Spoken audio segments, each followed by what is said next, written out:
Originally, President Obama promised that the Fed's handover of the antitrust-protected Internet Corporation for Assigned Names and Numbers, or ICANN, would not involve the United Nations. If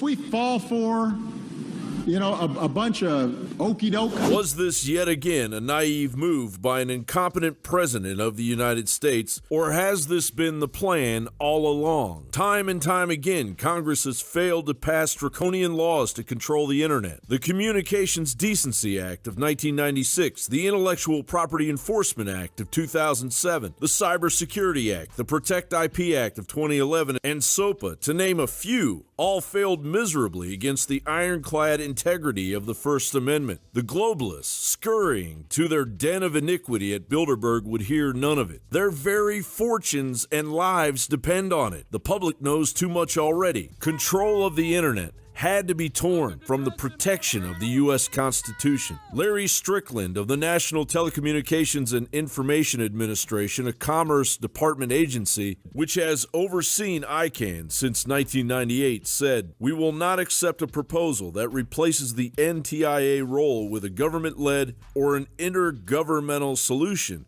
Now, after the full weight of Edward Snowden's revelations opened a treasure trove, the United States, in pure Hegelian dialectic fashion, offered to cede control to a multi-stakeholder, i.e. lobbyist-dominated model. That's right, the internet will be in the hands of lobbyists, the very bottom feeders of the whims of globalism. How bad is it? In the intervening years, the United Nations and the European Union had jostled for control of the internet. During a meeting in Dubai, the International Telecommunications Union, the telecom branch of the United Nations, demanded rules governing the internet to be rewritten. Specifically, the international organization proposed deep packet inspection authority that would allow it to monitor and censor content on the internet. The United States walked out of that conference in protest. What appears to be the mundane task of assigning parking spaces for internet businesses will more than likely face in the very near future a level of censorship that will make the free-thinking people of the World Wide Web's heads spin. The Inquisition 2.0. The European Union has proposed the creation of a censorship and mass surveillance framework for EU countries funded by the European Commission. The Clean IT Project webpage explains the plan called for police to patrol Facebook and other social networks in search of extremist material and propaganda,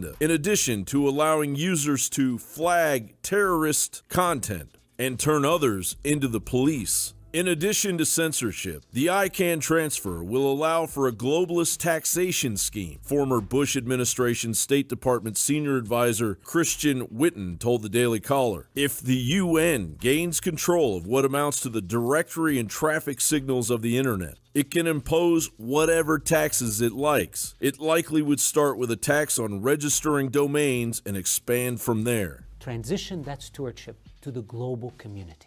Fadi Chahadi has been the CEO at ICANN since 2012. After having negotiated the full-scale globalization of the internet, Chahadi will be aptly rewarded by the New World Order, acting as a senior advisor at Abri Partners, a private equity firm that controls an already monopolized media. Also as a co-chair of the newly formed World Internet Conference in Wuzhen, China. And last but not least, a senior advisor to Klaus Schwab, founder and chairman of the World Economic Forum. Schwab attended Bilderberg in 2016. An internal proposed strategy from George Soros' Open Society Justice Initiative calls for international regulation of private actors' decisions on, quote, what information is taken off the internet and what may remain. End quote. Those regulations, the document notes, should favor, quote, those most supportive of open society, end quote. Open Society being George Soros' organization. Soros and company, rather than striking directly at free speech progenitors like Infowars.com,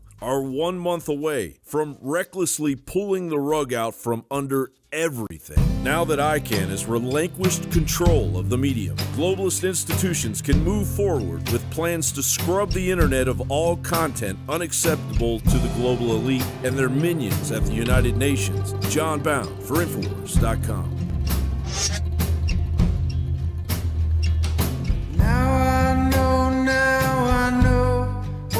used to